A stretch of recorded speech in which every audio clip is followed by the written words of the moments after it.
अस्सलाम वालेकुम दोस्तों, मेरा नाम मोहम्मद सनाउल्लाह है और आप देख रहे हैं उर्दू टेक लर्न।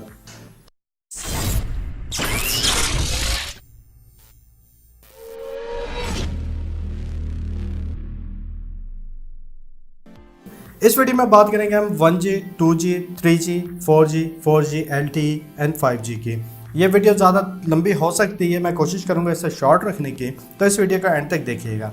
तो सबसे पहले हम बात करते हैं जी की। जी जो हर 1G, 2G, 4G के अंदर आ रहा है, ये जी क्या है? जी का मतलब है जनरेशन, यानी कि first generation, second generation, third generation, इस तरह ये जनरेशन चलती आ रही है। जो सबसे पहली जनरेशन थी वो थी 1G। 1G जिस वक्त लॉन्च हुआ था उसने जो पॉसिबल कर दिया था कि आप मोबाइल डिवाइसेस को वायरलेस के थ्रू कम्युनिकेशन कर सकते थे।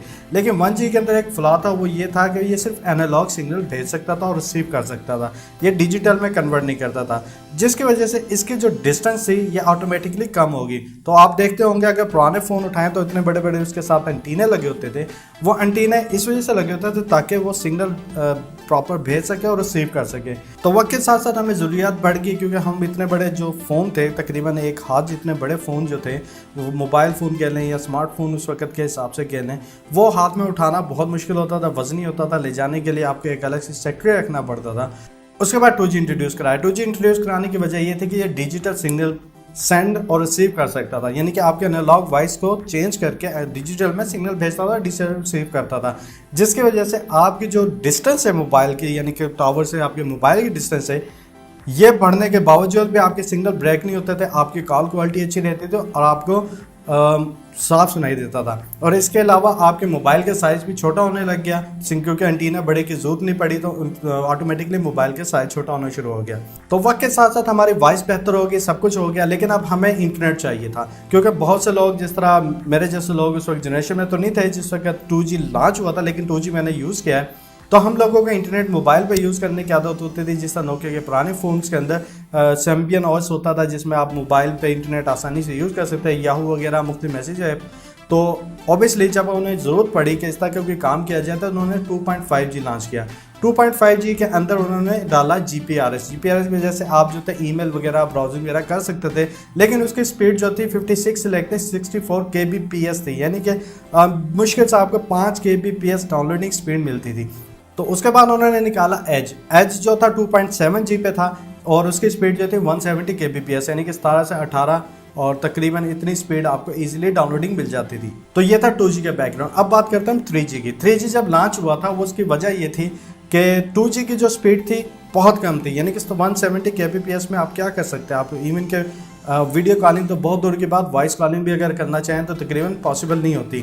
3G जब लॉन्च हुआ था, इसका मकसद था कि आप इसमें वीडियो कॉलिंग भी इनेबल कर दें, जिसकी वजह से आपके इंटरनेट की स्पीड बढ़ा के उन्होंने 3 Mbps यानी कि 384 kbps कर दी, जिसमें आप इजीली एक वीडियो स्ट्रीम कर सकते थे, वॉइस कॉलिंग कर सकते थे, ब्राउजिंग वगैरह कर सकते थे। तो उसके बाद आया 3.5G। 3.5G के अंदर आपको दिया HSPA+, यानी कि जो आप कॉर्नर पे देखें मोबाइल पे H+ होता है, जिसकी बैंडविड्थ अपलोडिंग दोनों फास्ट थी। तो उसके बाद उन्होंने निकाला 3.9, जिसे हम कहते थे LTE। पहले उन्होंने 3.9G उसका नाम रखने की कोशिश करी, लेकिन प्रॉब्लम ये हुई कि ये टेक्नोलॉजी बहुत ज़्यादा वर्क मांग रही थी, बहुत ज़्यादा काम मांग रही थी, ये बहुत ज़्यादा पॉपुलर हो सकती थी, बहुत ज़्यादा इसके अंदर वर्क हो सकता था, लेकिन इसे जो है 3.9 के लॉन्चिंग करने की बजाय इसे 4.0 दे दिया गया, यानी कि 4G प्लस LTE के साथ लॉन्च कर दिया गया। इसकी रीज़न ये थी 3.9 लॉन्च ना करने की कि वो कुछ पैसे कमा सके 4G टेक्नोलॉजी के ज़रिए और उस पर आगे वर्क करके 4G का बेहतर कर सकें। अगर समटाइम हम अगर देखें, हमारे जो 3G की जो कनेक्शन है समटाइम 4G से फास्ट हो जाता है। उसकी रीज़न ये होती है कि 4G और 3G का अभी तक कोई स्टैंडर्ड नहीं है।